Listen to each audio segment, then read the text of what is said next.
Erotic cinema gets a bad rap, historically, too tame for some viewers, too explicit for others. It exists in a middle ground that too often elicits dismissiveness or derision. Yet more than 50 years ago, Emmanuelle invited audiences to look closely at it on screen for the first time, not simply as titillation, but as art. Just Jaking's 1974 adaptation of the novel by Emmanuelle Arson not only launched a franchise that over half of a century has produced more than 100 films bearing its libertine heroine's name, but demonstrated that telling a story about sexual beings could arouse viewers' minds as much as it quickens their pulses. On December 6, home video purveyor Severin Films released Saga Erotica, the Emmanuelle collection. Featuring the first 4 films in this seemingly indefatigable series, remastered in 4K with an extensive library of commentaries, featurettes and essays, the set marks the first ever artistic, even academic overview of Emmanuelle. Even so, set producer Gillian Horvat Wallace knows that overcoming the franchise's reputation remains an uphill battle no matter how thoughtfully she and her collaborators approached its contents.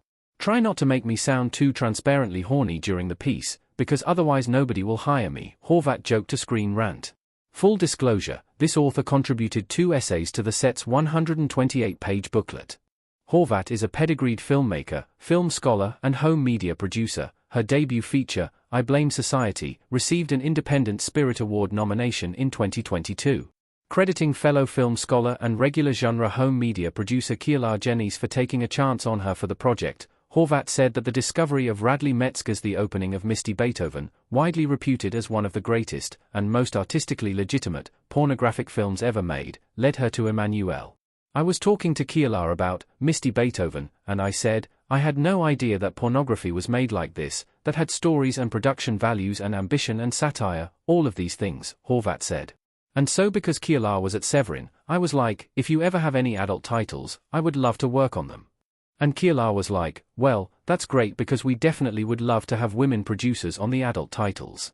Severin co-founder David Gregory, who collaborated with Janice on a 2023 box set focused on the Black Emmanuelle films, thrilled at the opportunity to enlist a seasoned producer like Horvat to explore the unisex cultural impact of the early films in the Emmanuelle franchise, which famously attracted women to theaters during their initial release.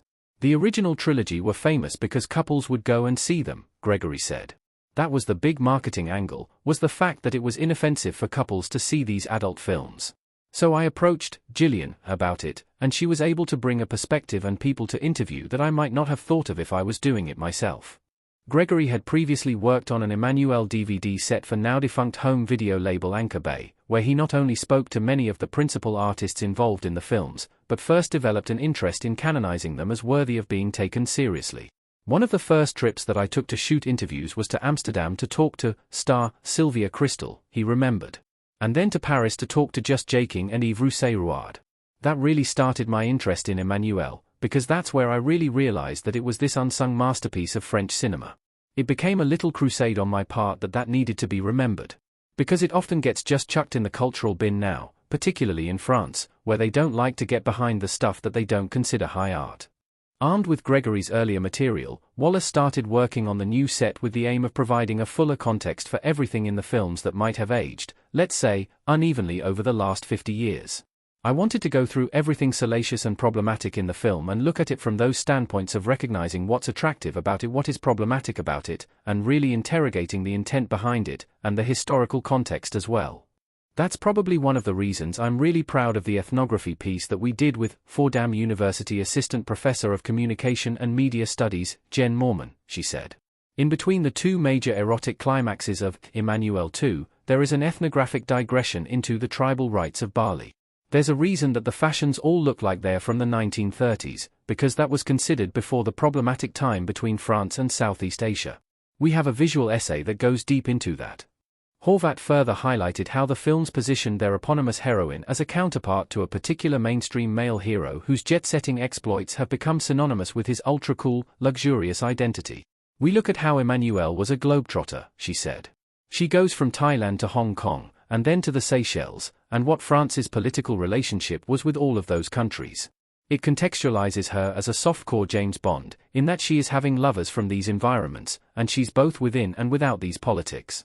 One of the set's most exciting gems is an audio interview conducted with Emmanuelle 2 director Francis Jacobetti, who famously took the photograph for the first film's poster before receiving the offer to step into Jaking's role.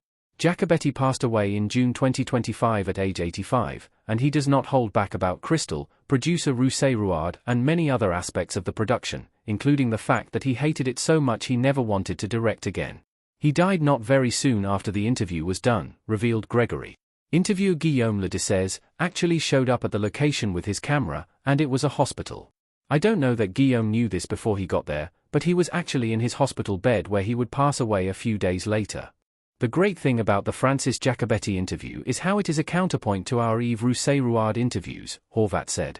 Everybody was there at the same time, but they were clearly having different experiences, so I really think that all of the pieces inform each other, and it really benefits from a complete watching of the special features because you will listen to people tell the same anecdotes from different points of view. In this case, we had the unusual situation of deathbed finger-pointing, which gives a weird perspective of it, having to solemnize this gossip as being the last function of this person about Emmanuelle too, she observed. Gregory's first attempt to bring this film series to home video, for Anchor Bay, was released in 2007. One element he said he's especially proud of in this box set is that it finally gives the original trilogy's star, Dutch actress Crystal, flowers that she has long deserved for her work as an actress.